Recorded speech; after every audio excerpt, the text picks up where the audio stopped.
Hello dear students, इस video में हम आपका क्लास 10th का सेशन 2024-25 के लिए हिंदी का सिलेबस डिस्कस करेंगे डिटेल में।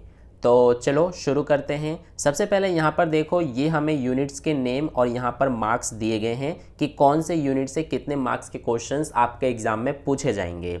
जैसे कि सबसे पहले अपठित बोध, यानी कि आपके एग्ज़ाम में जैसे कि 9th में भी आपका अपठित गद्यांश आता है ना, उसी तरह से इसमें भी आपका 14 मार्क्स का अपठित बोध आएगा।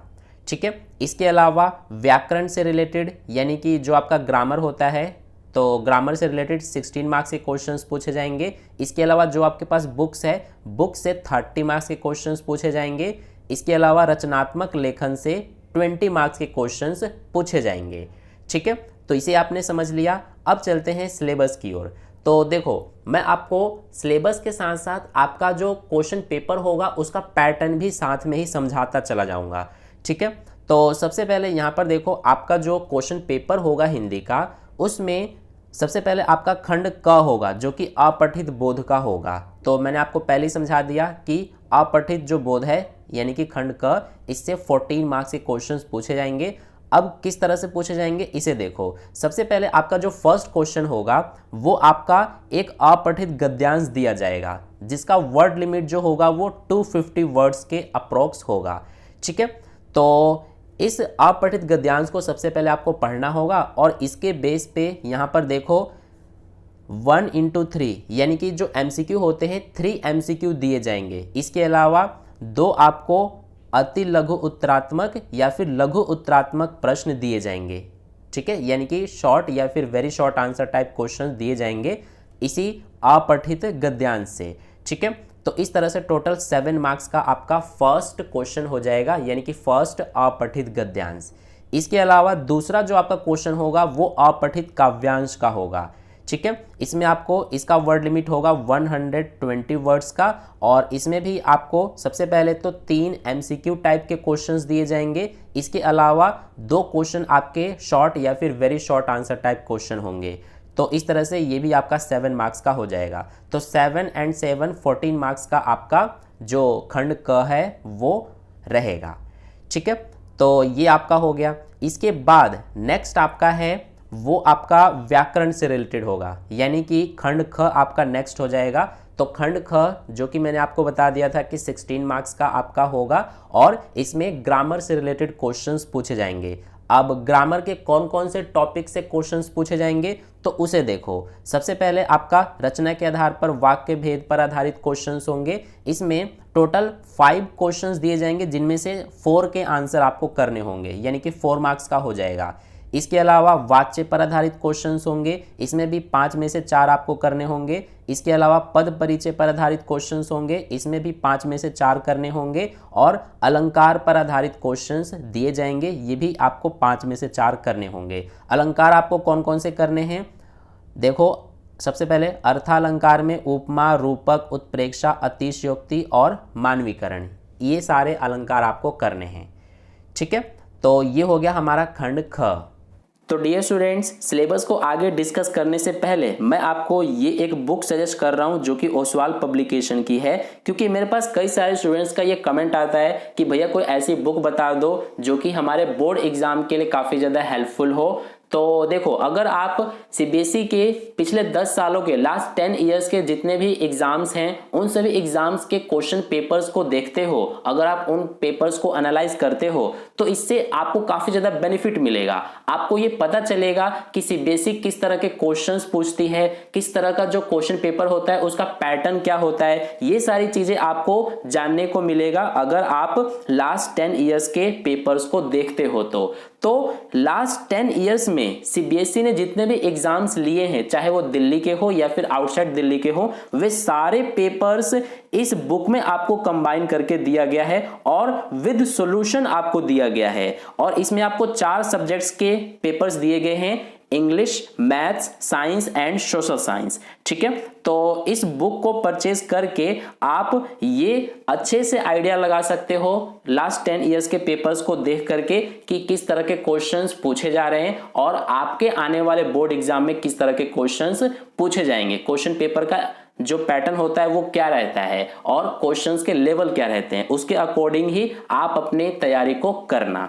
ठीक है, तो इस बुक को परचेज करने का लिंक मैं आपको इस वीडियो के डिस्क्रिप्शन बॉक्स में दे दिया हूं, वहां पर क्लिक करके आप इस बुक को परचेज कर लेना और अपने आने वाले बोर्ड एग्जाम के लिए बहुत अच्छे से प्रिपरेशन करना। अब चलते हैं अपने सिलेबस की ओर। अब इसके बाद आगे देखो, नेक्स्ट आपका है खंड ग। खंड ग में आपके जो बुक्स हैं, दोनों बुक्स, उनसे क्वेश्चंस पूछे जाएंगे। ठीक है, तो इसको ध्यान से समझना। सबसे पहले आपका जो क्षितिज वाली बुक है, क्षितिज वाली बुक में से आपका किसी भी चैप्टर से आपको क्वेश्चंस दिए जाएंगे, जो कि 5 क्वेश्चंस आपको एमसीक्यू टाइप के दिए जाएंगे। ठीक है, तो उन 5 क्वेश्चंस को आपको करना होगा जो कि एमसीक्यू टाइप के होंगे और हर एक क्वेश्चन 1 नंबर का होगा, तो टोटल 5 मार्क्स का आपका हो जाएगा। इसके अलावा इसी बुक यानी कि क्षितिज वाली बुक से ही आपको 3 प्रश्न दिए जाएंगे, यानी कि 3 क्वेश्चंस पूछे जाएंगे, जो कि आपके उसको आंसर लिखने का जो वर्ड लिमिट होगा वो 25 to 30 वर्ड्स का होगा। ठीक है, इसमें हालांकि आपको 4 क्वेश्चंस दिए जाएंगे, 4 में से आपको कोई 3 के आंसर करने होंगे।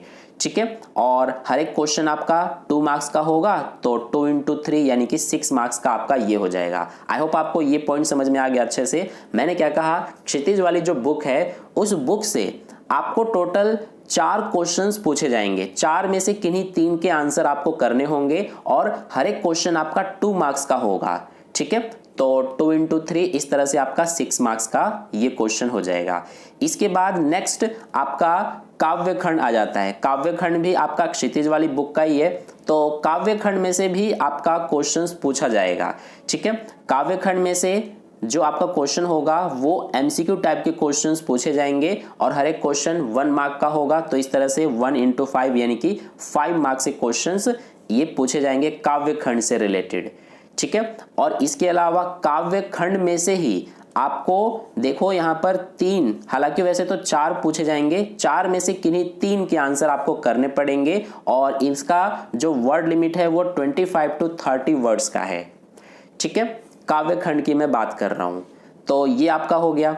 इसके बाद नेक्स्ट जो आपके पास सेकंड बुक है जो कि आपकी कृतिका वाली है, तो कृतिका की बुक में से भी आपका क्वेश्चंस पूछे जाएंगे। वो देखो यहाँ पर सबसे पहले 2 क्वेश्चंस पूछे जाएंगे कृतिका वाली बुक से।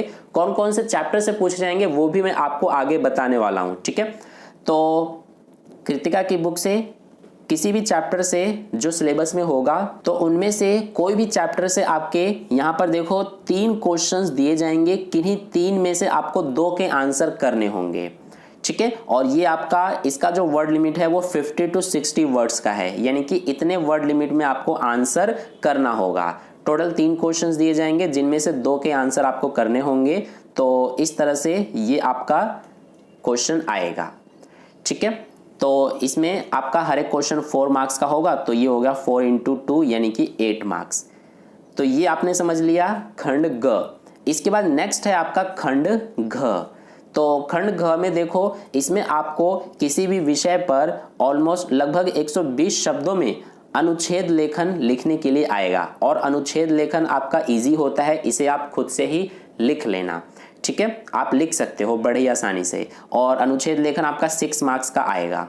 इसमें आपको 3 टॉपिक दिए जाते हैं, 3 में से किसी एक टॉपिक को आपको चुनना होता है और उस पर आपको ऑलमोस्ट 120 वर्ड्स में लिखना होता है अनुच्छेद। ठीक है, इसके बाद नेक्स्ट आपका पत्र आएगा। पत्र आपका औपचारिक या फिर अनौपचारिक दोनों में से कोई भी आ सकता है और ये आपको ऑलमोस्ट 100 वर्ड्स में आपको लिखना होता है, ये आपका 5 मार्क्स में आता है। ठीक है, तो इस तरह से आपको पत्र भी लिखने आना चाहिए। इसके अलावा आपको ऑलमोस्ट 80 वर्ड्स में स्ववृत्त लेखन लिखने आना चाहिए। स्ववृत्त लेखन या फिर ईमेल लेखन, इन दोनों में आपको चॉइस दिया जाता है, दोनों में से कोई एक में आपको लिखना पड़ेगा। ये भी आपका 5 मार्क्स का होगा। ठीक है, या तो आपको स्ववृत्त लेखन या फिर ईमेल लेखन, दोनों में से कोई एक आपको लिखना पड़ेगा। इसके अलावा नेक्स्ट आपका है विज्ञापन लेखन, और विज्ञापन लेखन और जो आपका दूसरा है वो आपका है संदेश लेखन। विज्ञापन लेखन और संदेश लेखन में आपको चॉइस दिया जाएगा, दोनों में से कोई एक आपको करना पड़ेगा। ठीक है, तो ये आपका पूरा सिलेबस था। आई होप आपको अच्छे समझ में आ गया है। अब यहाँ पर देखो, क्षितिज वाली बुक में से जितने भी काव्य खंड की अगर हम बात करें तो उनमें एक तो आपका ये देव का सवैये और कवित्त, इसके अलावा गिरजा कुमार माथुर का छाया मत छूना और कन्यादान, ये 3 चैप्टर्स को छोड़ करके बाकी जितने भी चैप्टर्स हैं वो सब आपके सिलेबस में हैं, उन सभी को आपको पढ़ना पड़ेगा।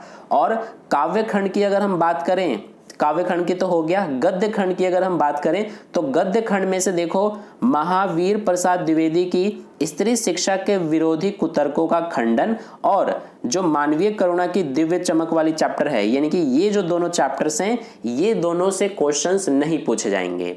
ठीक है, तो आपको समझ में आ गया होगा अच्छे से ये दोनों चैप्टर्स, और इसके अलावा काव्य खंड में से ये 1, 2 और एक ये, तो इन 5 के अलावा क्षितिज वाली बुक में जितने भी चैप्टर्स हैं काव्य खंड और गद्य खंड में वो सब आपको पढ़ना है।